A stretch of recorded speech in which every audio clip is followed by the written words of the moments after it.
దేవుని పరిశుద్ధ నామానికి స్తుతి కలుగునగాక. దైవ వాక్కు అనే డైలీ కార్యక్రమానికి ప్రేమతో మిమ్మల్ని ఆహ్వానిస్తూ ఉన్నాం. అందరూ బాగున్నారు కదండి. ప్రభు కృప మీకు తోడై ఉండునుగాక. క్షేమాన్ని కృపను మీకు అనుగ్రహించునుగాక. ఆరోగ్యాలతో ప్రభు మిమ్మల్ని నింపునుగాక. ఆమెన్. God bless you. ఈ సమయంలో దేవుని వాక్యము కొరకు నిర్గమాకాండము 12వ అధ్యాయం 23వ వచనాన్ని నేను చదువుతున్నాను. యెహోవా ఐగుప్తీయులను హతము చేయుటకు దేశ సంచారము చేయుచు ద్వారబంధపు పైకమ్మి మీదను 2 నిలువ కమ్ముల మీదను ఉన్న రక్తమును చూచి యెహోవా తలుపును దాటిపోవును, మిమ్ము హతము చేయుటకు మీ ఇండ్లలోనికి సంహారకుని చొరనీయడు. ఆమె ఇశ్రాయేలీలతో ప్రభు చెప్తున్న మాట ఏంటో తెలుసా? నేను ఐగుప్తీయులను హతం చేయడానికి నేను దేశ సంచారం చేస్తాను. ఎవరి గుమ్మానికైతే నిలువు కమ్ములకి అడ్డకమ్ములకి రక్తము రాయబడి ఉంటుందో ఆ రక్తమున్న ద్వారబంధాలు ఆ ఇంటిని నేను దాటి వెళ్ళిపోతాను. ఆ ఇంటిలోనికి సంహారకుణ్ణి చొరనీయను అని మాట్లాడుతున్నారు. ఇది ఈరోజు మన వాగ్దానం అండి. దేవునికి మహిమ కలుగునుగాక. దేవుని ప్రజలు ఎవరైతే ఉన్నారో వారింటిలోకి సంహారకుడు చొరనీయడు, రానియ్యడు. దేవుడు సంహారకుడిని రానియ్యడు. ఎందుకంటే ఐగుప్తి దేశంలో వాళ్ళైతే గొర్రెను వధించి ఆ రక్తాన్ని గుమ్మాలకి పూచుకున్నారు. కానీ గొర్రె పిల్లగా మన మధ్యకి దిగి వచ్చిన మన కొరకు యజ్ఞముగా ఏకైక బలిగా అర్పించబడిన దేవుని గొర్రె పిల్ల అయిన యేసుక్రీస్తు ప్రభువారు రక్తాన్ని కార్చి మన మీద ఆ రక్తాన్ని ప్రోక్షించాడు, మనల్ని కొన్నాడు, వెల చెల్లించాడు. ఇప్పుడు మనం ఎవరమంటే యేసు రక్తము చేత కొనబడిన వారు గనక ఏ సంహారకుడు కూడా మనల్ని తాకేటువంటి అధికారం లేదు. ఏ సంహారకునికి కూడా మనల్ని ముట్టేటువంటి శక్తి లేదు.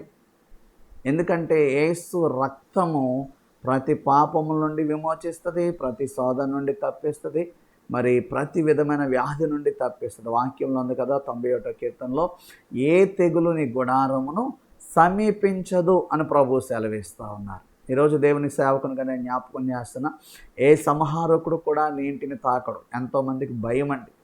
ఎందుకంటే మరణం, ఈ రోజుల్లో మరణము బహుగా అనేక విధాలుగా మనుషులను మింగేస్తాం. అలాంటి టైంలో మనుషులు చాలా భయపడిపోతూ ఎప్పుడు మరణము ఏం చేస్తుందనే భయంతో కృంగిపోతా ఉన్నారు. కానీ దేవుని బిడ్డలకి దేవుడు ఇస్తున్న వాగ్దానం ఏంటంటే ఏ సంహారకుడు కూడా చొరనీయడు. దేవుడు నీ ఇంటికి రానియ్యడు, నీ గుమ్మము తాకనివ్వడు. దేవుడే నీకు కాపుదల, దేవుడే నీకు భద్రత, దేవుడే నీకు క్షేమం, దేవుడు నీకు క్షేమాన్ని అనుగ్రహిస్తాడు. యోబు కుటుంబం చుట్టూ దేవుడు కంచి వేశాడంట. సాతాను వెళ్ళి ప్రయత్నం చేస్తే దేవుని కంచె యోబు ఇంటి చుట్టూ, యోబుకున్న సమస్తము చుట్టూ, యోబుకున్న ప్రతి దాని చుట్టూ, ఆస్తి చుట్టూ, బిడల చుట్టూ కంచి వేశాడంట. ఏమీ చేయలేకపోయాడు. కాబట్టి దేవుని కంచె నీ మీద ఉంది, దేవుని కృప నీ మీద ఉంది, దేవుడు కాపుదల నీ మీద ఉంది. నువ్వు క్షేమంగా ఉంటావు. మరణము నిన్ను తాకనీయకుండా ప్రభువే నీ కాపుదల ఇవ్వబోతూ ఉన్నాడు. జీవము గల దేవుని సన్నిధిలో మనం దినదినము కూడా సాగిపోవలసినటువంటి వారంగా ఉన్నాం. కాబట్టి ఎలాగూ ఇశ్రాయేలు ప్రజలను ఐగుప్తి దేశంలో దేవుడు మరణానికి అప్పగించకుండా కాపాడారో, ఎలాగూ ఐగుప్తీయులు జ్యేష్ఠ కుమారులు ఎలాగూ కోల్పోయారో, ప్రియమైన దేవుని బిడ్డలారా, శోధన నుండి ప్రభువు మనల్ని తప్పిస్తారు, మన శత్రువు శోధన అనుభవిస్తారు.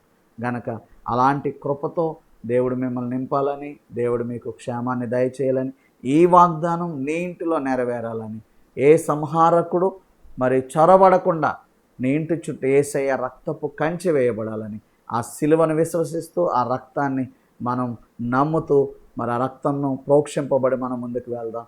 దేవుని రక్త విమోచన మనకి కలుగునుగాక. ఆమె తండ్రి, కుమార, పరిశుద్ధాత్మ త్రియేక దేవుని కృప ఈ వాక్యం వినిచిన ప్రతి ఒక్కరికి నిరంతరం తోడై కాపాడునుగాక. ఆమెన్. God bless you.